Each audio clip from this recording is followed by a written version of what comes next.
지금부터는 이 신고전학파의 소득분배 이론에 대해서 간단하게 살펴보겠습니다. 이 신고전학파의 소득분배 이론은 아주 간단합니다. 뭐냐면 이것이 갖고 있는 기본적인 전제는 뭐냐 그러면 저희가 이제 두 개의 생산 요소가 있는데 하나는 노동이고 또 하나는 자본이죠. 그래서 이 노동의 가격은 노동의 그 한계 생산과 같다고 저희가 그랬죠, 그렇지? 그래서 노동의 가격은 노동의 한계 생산, 자본의 가격은 자본의 한계 생산에 의해서 결정이 된다는 게 신고전학파의 기본적인 어떤 소득분배 이론입니다. 이게 이제 뭐냐 그러면 각각의 생산 요소는 자기의 생산성에 의해서 결정이 된다는 겁니다. 생산성만큼 이제 가격이 결정이 된다는 건데 요것을 기초해 보면 이런 거죠. 그러니까 여러분들 우리 앞에서 좀 전에 이야기했던 것처럼 뭐지? 노동을 한 단위 들어가는데 들어가는 비용이 뭐였습니까? 노동을 한 단위 들어가는데 비용이 뭐였지? 실질 임금이었죠. 실질 임금 이게 노동이 한 단위 들어가는데 한 단위 고용하는 데 들어가는 어떤 비용이었습니다. 그치?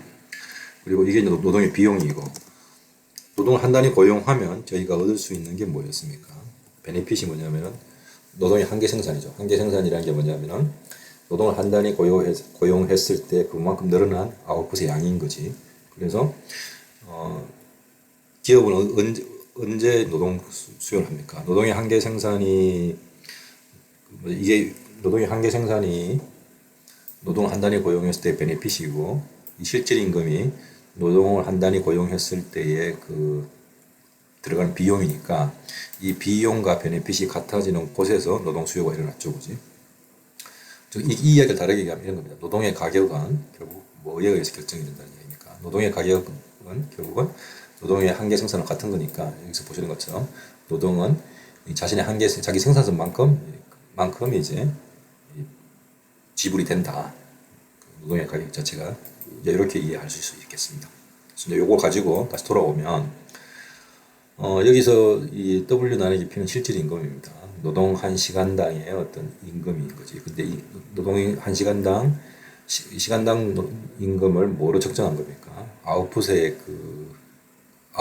상품으로 측정한 거죠. 그치? 이게 실질 임금이었습니다. 계속 말씀드렸죠, 그지?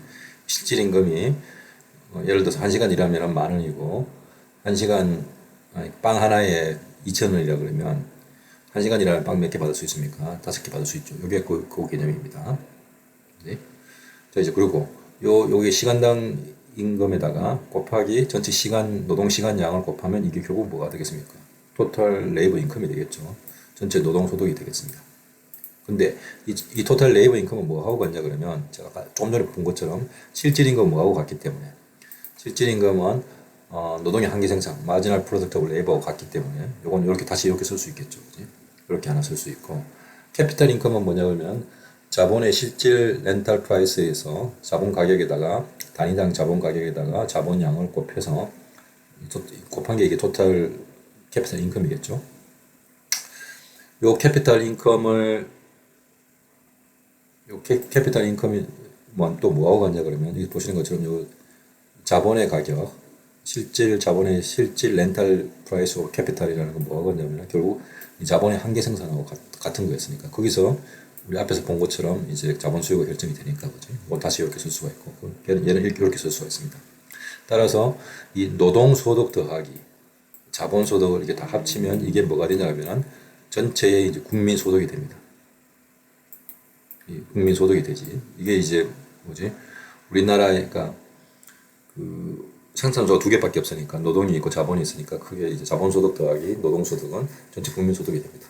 이건 다르게 쓰면 이렇게 쓸 수 있다는 거죠. 국민 소득은 요게 노동 소득이고 요게 자본 소득인 거고 이렇게 쓸 수 있다는 이야기입니다. 얘하고 같은 거니까. 그래서 요게 내셔널 인컴이니까 그지? 그러면 요거를 다시 나누어 보면 어떻게 되겠습니까? 이 내셔널 인컴을 전체 Y로 나누면 어떻게 됩니까? 이걸 나누면 결국 양변을 다 Y바로 나누면 얘를 다 Y바로 나누어 보십시오. 그럼 얘는 1이 되고 그지? 얘는 1이 되고 요건 뭡니까? 전체 국민소득에서 노동소득이 차지하는 비중이죠. 이게 노동소득의 어떤 차지하는 비중이고 이건 전체 국민소득에서 자본소득이 차지하는 비중입니다. 그래서 요게 이제 일종의 요 매제를 가지고 그 소득 분배가 어떻게 되는지에 대해서 살펴볼 수 있겠죠, 그지? 시간에 따라서 소득 분배가 어떻게 변화되는지를 보시면 이 데이터를 가지고 보면 이게 이제 미국 데이터입니다. 60년부터 2010년까지 보시면 이 전체 국민 소득에서 노동 소득이 차지하는 비중인데 약간 감소하는 경향이 있죠, 그지? 감소하는 경향이 있습니다. 최근 들어서 이게 더 많이 감소하고 있습니다. 그래서 이제 이 현상, 그 최근 들어 이 전체 국민 소득 대비 노동 소득의 비중이 미국 데이터는 별로 그렇게 감소하지 않는데, 약간 한국 데이터 볼까요? 한국 데이터는 오히려 최근에 2015년까지 데이터는 여기 좀 올라가고 있는 중이죠. 노동 소득 비중이 올라가고 있는데 여기에 좀 몇 가지 이제 메저먼트 에러가 있긴 있는데, 어쨌든 지금 요 두 나라는 그 전체 소득 대비 노동 소득의 비중이 그렇게 많이 감소하지는 않았습니다. 근데 다른 상당히 많은 나라들을 보면 이 노동 소득, 전체 소득 대비 노동 소득의 비중이 감소하는 추세입니다. 전체적으로. 다른 어떤 선진국 대상을 보면. 그리고 얘는 전체 소득 대비 자본 소득은 증가하는 경향이 있습니다. 요런 현상을 아주 광범위한 데이터를 써서 보고했던 사람이 누구냐 하면 여러분들 많이 들어보셨지만 토마스 피케티라는 사람입니다. 그래서 이 1970년대 이후에 이 자본소득의 비중이 지속적으로 많이 증가해왔다고 상당히 많은 나라에서 그 보고서를 이제 그 에비던스를 보여주는 사람이 피케티입니다. 그래서 이게 이제 일종의 소득 불평등의 이제 문제하고 관련이 있는 거죠. 그래서 이제 전체적으로 그 지금 한국 데이터하고 미국 데이터는 이게 좀 잘 안 나타나서 여러분들한테 그럴 수 있는데, 전 세계 다른 데이터를 제가 뭐 나중에 한번 보여드리겠지만 전체적으로 보면 이 노동소득 대비 국민소득 대비 노동소득의 비중이 전 세계적으로 지금 많이 감소하고 있는 중입니다. 무슨 말이냐면 이게 이제 의미하는 건 뭐냐 그러면, 우리가 지금 살아가고 있는 나라에서 한 나라 내에서 누가 많이 있겠습니까? 우리가 살고 있는 나라에서 보시면 대부분이 노동소득을 받는 사람들이 거의 대부분일 겁니다. 그죠? 통상적으로 대부분의 사람들이 이제 일을 하고 나머지 사람들이 캐피탈 인컴을 얻는 사람들은 몇 명 안 되는데, 이 사람들의 소득은 증가하고 이 사람들의 소득은 전체적으로 감소한다는 것은 그만큼 이제 전체적으로 소득 불평등이 심해진다는 이야기입니다. 다시 말해서 이 캐피탈 인컴을 얻는 소수의 사람들이 소득이 많이 증가하고 다수의 사람들이 소득이 감소하면 소득 불평등이 심해지겠죠. 그래서 이제 소위 말하는 이제 피케티가 얘기하는 1%가 얻는 어떤 소득의 비중이 증가한다는 게 이제 뭐 그런 이야기들을 여기서 이야기를 할 수가 있습니다. 여기에 대해서 좀 제가 소득 분배에 대해서 간단하게 살펴봤고요. 그리고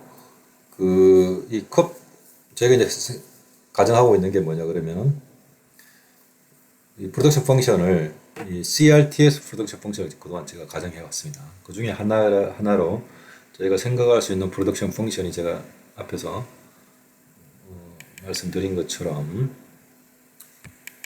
이 컵다우러스 프로덕션 펑션을 생각해 볼 수 있습니다. 한 나라 경제를 대표하는 생산함수 이런 식의 컵다우러스 프로덕션 펑션을 이제 생각해 볼 수 있는데, 이때 이제 알파는 물론 0과 1 사이입니다. 이때 알파가 의미하는 게 보시면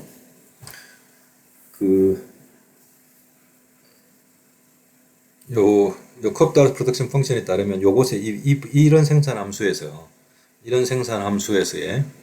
생산함수가 가지고 있을 때 이 생산함수의 마지널 프로덕트 오브 캐피탈은 어떻게 이제 계산이 되냐 그러면, 이 마지널 프로덕트 캐피탈의 데피니션이 뭐였습니까? 자본을 한 단위 증가시켰을 때 이 증가하는 아웃풋의 양이죠.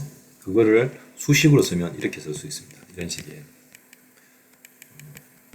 이게 무슨 의미냐 그러면 이 y를 캐피탈에 대해서 이제 편미분한 건데, 이게 이제 데리버티브 y with respect to capital입니다.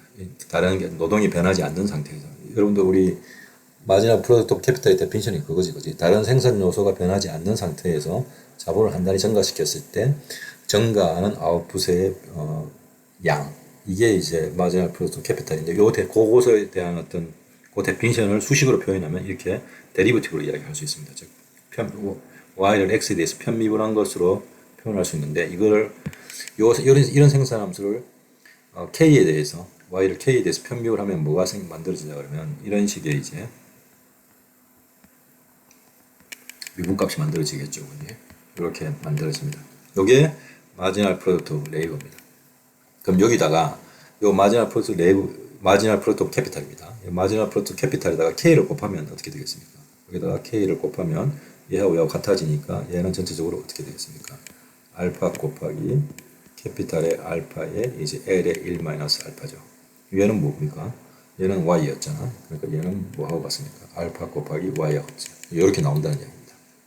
마찬가지로 레이버 인컴도 마찬가지로 이렇게 쓸 수 있습니다. 레이버 인컴이 마지널 프로덕트 오브 레이버 곱하기 L인데 이렇게 쓸 수 있는데 이것도 이제 이 마지널 프로덕트 오브 레이버가 이런 생산함수, 이런 컵더라 생산함수에 서에서는 어떻게 계산될 수 있냐 그러면 이거 이제 마지널 프로덕트 오브 레이버는 이런 식의 이제 그 편미분인데 계산할 수 있는데 그걸 계산해 보면 어떻게 되겠습니까?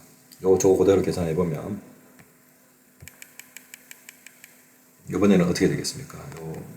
여기서 보시면 저걸 계산해 보시면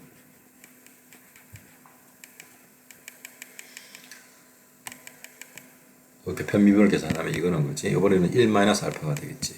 1-알파 곱하기 K의 알파는 K는 안 바뀌니까 그리고 L은 이제 마이너스 알파가 되겠죠. 여기다가 여기다가 L을 곱해주면 양변에다가 L을 곱해주면 그지? 여기다가 L을 곱해주면 이 값은 뭐하고 같습니까? 이 값은 이제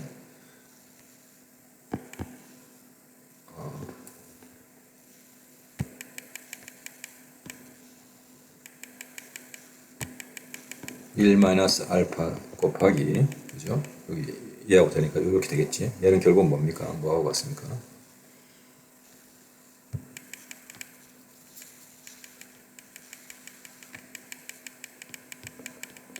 1-알파 곱하기 y가 되겠죠.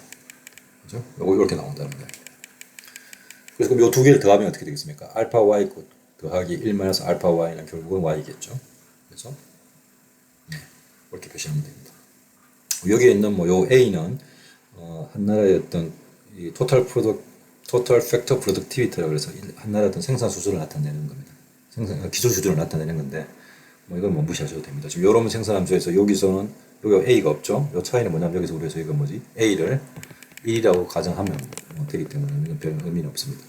지금 우리 이 자체가 이제 나중에 중요한 뭐 다른 어떤 다른 과목을 배울 때는 다른 토픽을 배울 때는 되게 중요한데 지금 현재 우리의 목적에서는 뭐 별로 중요하지 않습니다. 제가 이제 A가 1이라고 가정했다고 이제 이해하시면 되겠습니다. 그래서 네. 여기까지 저희가 이제 봤고 더블 프로덕션 펑션을 봤고 지금부터는 이제 노동 생산성하고 웨이지에 대해서 살펴보겠습니다.